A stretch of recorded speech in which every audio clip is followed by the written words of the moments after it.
Il y avait dans l'église d'Antioche des prophètes et des docteurs, Barnabas, Simon, appelé Niger, Lucius de Cyrène, Manaen et Saül. Pendant qu'ils servaient le Seigneur dans leur ministère et qu'ils jeûnaient, le Saint-Esprit dit, « Mettez-moi par Barnabas et Saül pour l'œuvre à laquelle je les ai appelés. » Alors, après avoir jeûné et prié, ils leur imposèrent les mains et les laissèrent partir. Barnabas et Saül, envoyés par le Saint-Esprit, descendirent à Séleucie. Acte 13, 1 à 4.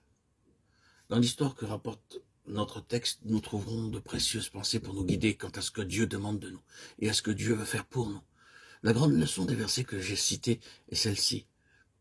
C'est le Saint-Esprit qui dirige l'œuvre de Dieu sur la terre.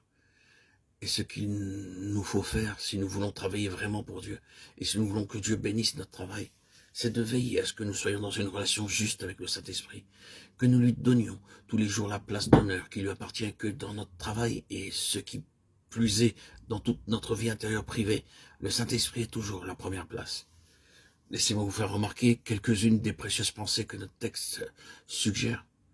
Et avant toute chose, nous voyons que Dieu a ses plans à lui à l'égard de son royaume. Son église à Antioche avait été fondée.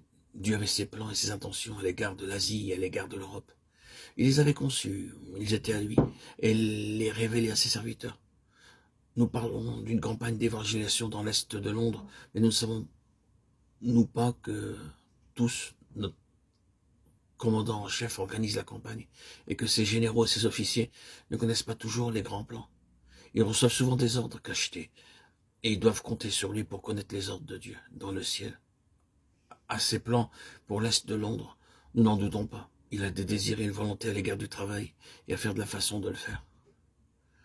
Béni soit l'homme qui pénètre les secrets de Dieu et qui travaille selon les ordres de Dieu. Il y a quelques années, à Wellington, nous avons ouvert un institut missionnaire qui est considéré comme un grand et beau bâtiment. Aux séances d'inauguration, le directeur a dit quelque chose que je n'ai jamais oublié. Il nous fit remarquer, l'année dernière, nous nous sommes réunis ici à l'occasion de la pose de la première pierre. Et qu'y avait-il à voir alors? Rien que des débris, des pierres, des briques et des ruines d'un vieux bâtiment qui avait été démoli. Un petit nombre de personnes savaient ce que ce serait ce bâtiment qu'on allait édifier. Personne ne le connaissait parfaitement dans tous les détails, sauf un homme, l'architecte. Dans son esprit, tout était clair, et lorsque l'entrepreneur, les maçons et les menuisiers se mirent à l'ouvrage, ils prirent de lui leur ordre, et le moindre des ouvriers dut obéir aux ordres, et ce bel édifice a été achevé. De même, ajouta-t-il, l'inauguration de ce bâtiment aujourd'hui n'est que la pose de la première pierre d'un édifice dont Dieu seul connaît la destinée. Mais Dieu a ses serviteurs et ses plans clairement dessinés. C'est à nous d'attendre que Dieu nous révèle au fur et à mesure ce qu'il est utile que nous connaissions de sa volonté. Nous devons simplement être fidèles dans l'obéissance, accomplissant ses ordres. Dieu a un plan pour son Église sur la terre et pour son Église dans notre pays. Mais hélas, nous faisons trop souvent nos propres plans et nous nous imaginons savoir ce qui doit être fait. Nous demandons d'abord à Dieu de bénir nos faibles efforts au lieu de refuser absolument d'aller si Dieu ne marche pas devant nous. Dieu a fait des plans pour l'œuvre et pour l'extension de son royaume.